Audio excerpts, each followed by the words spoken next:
that knife!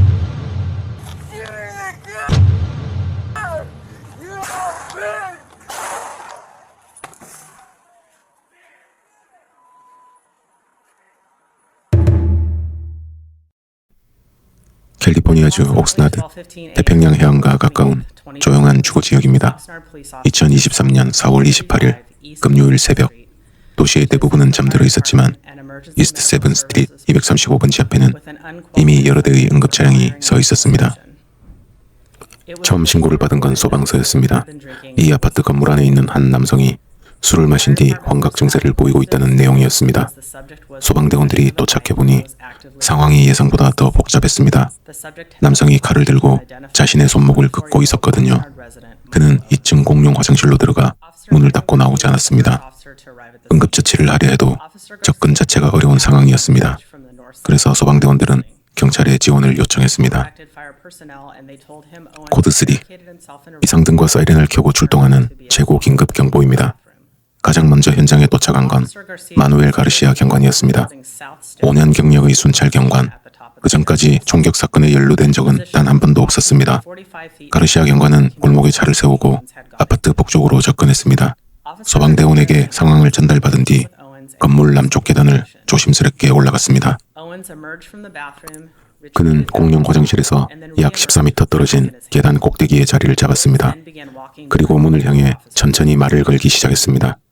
나오라고, 도와줄 수 있다고, 해치지 않겠다고. 처음엔 아무 반응이 없었습니다.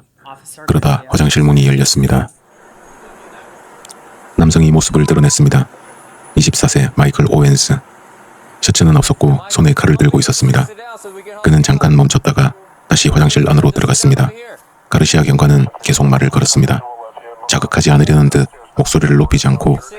그런데 잠시 후 오웬스가 다시 문을 열고 나왔습니다. 이번엔 달랐습니다. 그가 경관 쪽으로 걷기 시작한 것입니다. 가르시아 경관이 멈추라고 말했습니다. 칼을 내려놓으라고 했습니다. 오웬스는 멈추지 않았습니다. 계속 다가왔습니다. 경관은 다시 한번 명령을 내렸습니다. 그래도 오웬스는 걸음을 멈추지 않았습니다. 그 순간 가르시아 경관이 권총을 발사했습니다. 오웬스는 쓰러졌습니다. 하지만 곧 다시 일어났습니다. 손에 들고 있던 칼은 바닥에 떨어졌습니다. 그런데 그는 경관에게 달려들었습니다. 경관의 총기를 빼앗으려 했습니다. 두 사람 사이에 격투가 벌어졌고 가르시아 경관이 다시 사격했습니다. 현장에 대기 중이던 응급대원들이 곧바로 달려왔습니다. 오웬스는 응급처치를 받으며 벤트라 카운티 의료센터로 이송됐습니다. 하지만 다음 날인 4월 29일 토요일 오후 2시 30분 의료진은 사망을 선언했습니다. 마이클 오웬스 24세였습니다. 이 사건은 단순히 경관 한 명과 칼든 남성의 이야기가 아닙니다. 마이클 오웬스는 그날 밤 범죄를 저지르러 나온 게 아니었습니다. 그는 아팠습니다. 술과 환각 속에서 자해를 하고 있던 사람이었습니다.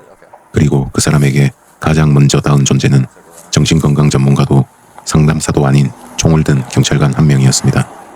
미국에서 경찰이 출동하는 신고 가운데 무려 20%는 정신건강 위기 상황입니다. 그리고 많은 전문가들은 말합니다. 이건 경찰관 개인의 훈련 문제가 아니라 애초에 이런 상황을 경찰을 보내는 시스템 자체의 문제라고요. 캘리포니아주 법무부는 이 사건을 독립적으로 수사했습니다. AB 1506 경찰관이 총격으로 사망케 한 사람이 총기 이외의 물건을 손에 쥐고 있었을 경우 반드시 주 정부가 직접 조사하도록 한 법입니다.